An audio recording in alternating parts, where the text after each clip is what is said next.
All those groups, Vanguard, Merrill, Bank of America, are very tightly aligned with Ms. Warren. If you look at Ms. Warren's biggest contributors, guess who they are?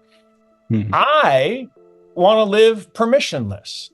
And I'm tired of having the bank have to give me permission to get my money, or a brokerage firm give me permission to take my securities and transact with you.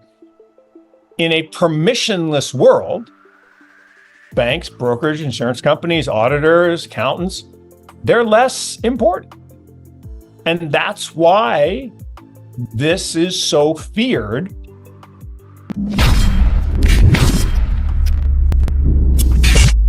In today's video, we're joined by Mark Yusko, the founder, chief investment officer, and managing director of Morgan Creek Capital. He's here to provide us with an update on the crypto market and share his insights on why he believes we are on the verge of witnessing a parabolic surge in the prices of Bitcoin and altcoins in the coming weeks. Mark Yusko is optimistic about the current market conditions, emphasizing that we stand at the cusp of a bull run unlike any we've seen before. The recent approval of Bitcoin Spot ETFs in the United States has opened the floodgates for a substantial influx of institutional money into the market. As of the recording of this video, Bitcoin is hovering around $43,500, exhibiting a remarkable recovery over the past week. Yusko predicts that major institutional players, such as BlackRock, will play a pivotal role in directing billions of dollars swiftly into Bitcoin throughout 2024. This year, marked by the highly anticipated Bitcoin halving, interest rate cuts by the Federal Reserve, and the U.S. presidential elections, is expected to provide the fuel necessary for Bitcoin to surge by over 400%. Yusko envisions Bitcoin breaking its previous all-time highs and reaching a new price level of approximately $150,000, consequently driving the entire altcoin market upward. These bullish predictions are certainly intriguing, and delving into the rationale behind them promises to be a captivating exploration. Without further ado, let's dive into the interview. But before we do, I'd like to remind you to subscribe to the channel and give this video a thumbs up. It's completely free for you, and it tremendously supports me in bringing you more high-quality content. Thank you so much. Now, sit back, relax, and let's hear what Mark Yusko has to share. Look, we have the boomers like Peter Schiff and Nouriel and all these guys. Oh, it's going to zero. It's going to... I'm like, hey guys, you've been saying it's going to zero for 13 years. I went back and looked. For 13 years, they've been saying the same nonsense. And now we're nearly $1 trillion of value in the greatest computing network of all time. Everything is ultimately going to settle on these ledgers. And a ledger and a token is just an entry on a ledger. It's not a little piece of gold coin somewhere. It's just an entry on a ledger, but it's permanent. It's immutable. It's not corruptible. You know, our current system is full of corruption. Look at all the fines paid by the banks, you know, over $360 billion of fines for money laundering and, you know, backing the wrong people and arms dealing and all kinds of stuff that they get in trouble for over the years, because monopolies don't really have to pay attention to the rules, right? They can do what they want. What does Jamie Dimon do? He runs the largest bank in the world. Well, second largest. Bank of International Settlements is bigger, but he runs one of the largest banks in the world. It's a really powerful guy. So wait a minute. What does blockchain technology do? It does to financial services what the internet did to media and commerce. Right? Amazon exists because of the internet. And mom and pop shops, a lot of them went out of business because you can buy it from Amazon. Same thing's going to happen to finance. So he runs a financial services firm that is threatened by this new technology, Bitcoin being one manifestation of it. And so, yeah, he's nervous. Yeah. My other view is You can always judge the quality of an idea by the quality of its detractors. Mm-hmm. Right? If you have an idea and no one who's important or meaningful hates it, it's probably not really that big an idea. If you have an idea and people who have power and influence don't like it, you're onto something. Mark Yusko doesn't mince words when addressing those who stand against Bitcoin, including figures like Vanguard, Peter Schiff, Jamie Dimon, and many others. According to him, their opposition to Bitcoin is not rooted in a genuine skepticism of its fundamentals. Rather, it stems from a recognition that Bitcoin's fundamentals are so robust and powerful that they have the potential to render these individuals and institutions entirely obsolete in the society of the future. This future, rapidly approaching as the world leans into digitization, sees Bitcoin and blockchain leading a significant paradigm shift. Yusko contends that Bitcoin and cryptocurrencies, with their decentralized nature, will eventually make the once mighty bankers who control the world obsolete.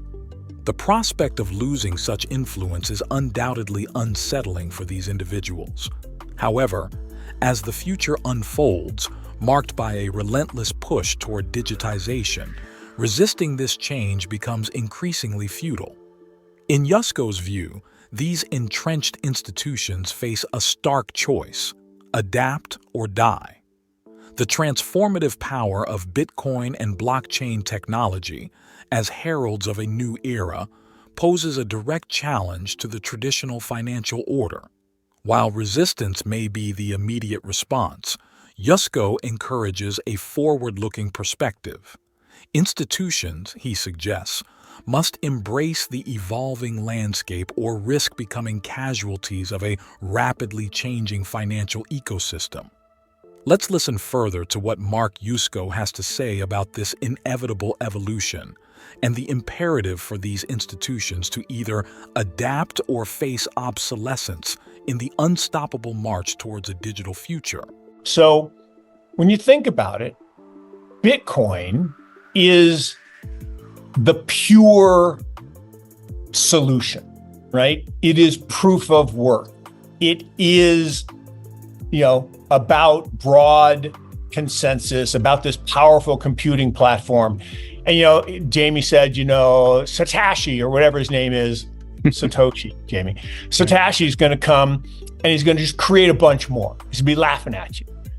And Jameson Lopp, one of the core developers, said, here are the 5 lines of code that cannot be changed by any one person. Now, if we all decided collectively to make changes, we can do that. And any change that's beneficial to the network, we'll probably all approve. But anything not beneficial to the network's not going to get through, no matter who you are.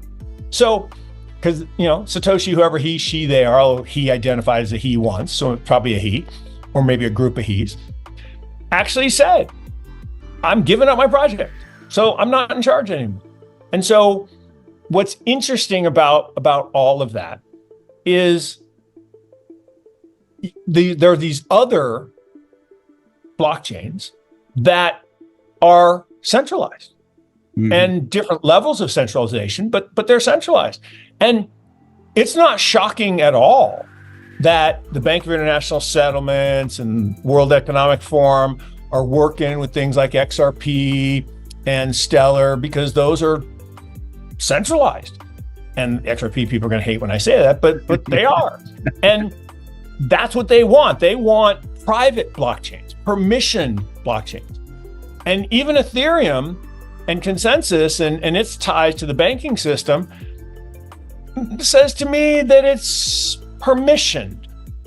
I want to live permissionless. And I'm tired of having the bank have to give me permission to get my money, or a brokerage firm give me permission to take my securities and transact with you. In a permissionless world, banks, brokerage, insurance companies, auditors, accountants, they're less important. And that's why this is so feared. But just like every innovation, right? The internet was feared, air travel was feared, Automobile. the radio was feared, television was feared, electricity was feared. Electricity is awesome. It makes my life so good. It makes what we're doing possible. And blockchain is the same thing. Bitcoin is the same thing. So it's big. It's here to stay. And here's the thing. There's 30 trillion in boomer accounts managed by financial advisors. It's a lot. 30 trillion. If 10 basis points goes into these ETFs, okay, that's $30 billion on an asset that trades about $10 billion a day. That'll move the price a lot. If 1%, which is not even crazy, 1% should be like the minimum you should put in. I'd argue 2, 3, 5, 8, 10, but 1 is the minimum. That's $300 billion on an asset with a current market cap of around $900 billion. So we're talking about a really, really big growing demand. And what people forget, when GBTC launched, they raised about $10-ish billion of new fiat that went into GBTC. And the price of Bitcoin went from about 10,000 to 59,000 in a matter of months. I mean, it was a total parabola. And yes, then it crashed down to 30, and then it went back to 69, and then it crashed all the way down to 15. And today, we're closer to 69 than we are 15. So that, I think, history is going to rhyme. And so as that parabola, as that FOMO picks up later this year, post the halving, and we get into what's called crypto fall, which is when all of the activity and the media attention, and I think we could go very, very quickly from where we are today to 6-digit Bitcoin. I mean, like faster than people can imagine. What they're saying is, all you young people, all you millennials, Zoomers, we don't give a shit. We got the boomers, and the boomers don't want this. They want us to be the buttoned up Wall Street types to say, no, this is bad. That's fair. That is a calculated decision, I will argue, made by boomers, because boomers are the ones running the firm, that has a limited lifespan. Right. Because here's the thing. All of us, every single one of us is going to die. Yeah. Every single one of us. I mean, everyone eventually, but the boomers first. And we're all going to die. And all that money that we think we have is going to y'all. It's going to the Zoomers and the millennials.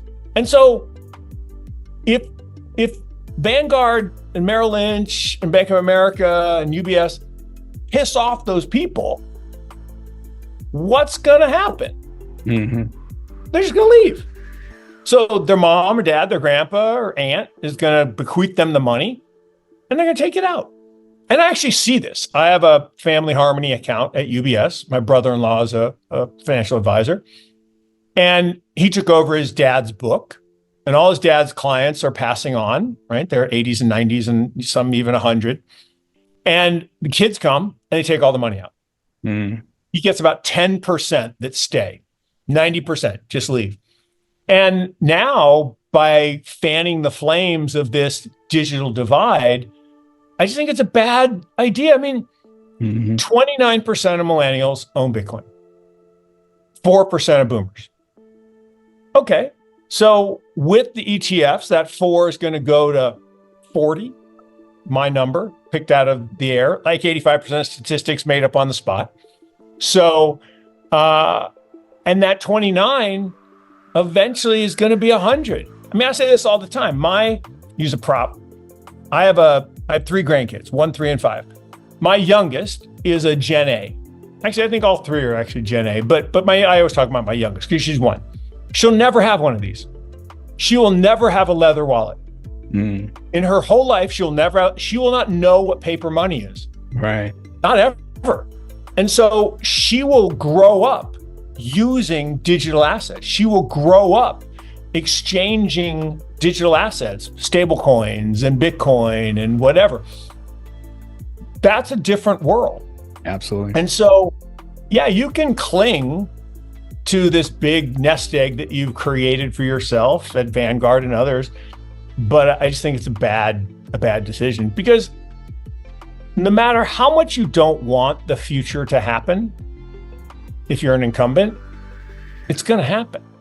Yeah. And Darwin said it best: adapt or die. Yeah. Right? Those are your only two choices.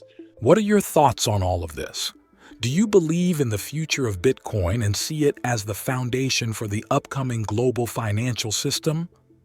Please let me know your opinions in the comments section below. And that wraps up today's video. If you found it entertaining, helpful, or informative, don't forget to hit the like button and subscribe to the channel for more similar content. Thank you very much, and I hope to see you around here again soon.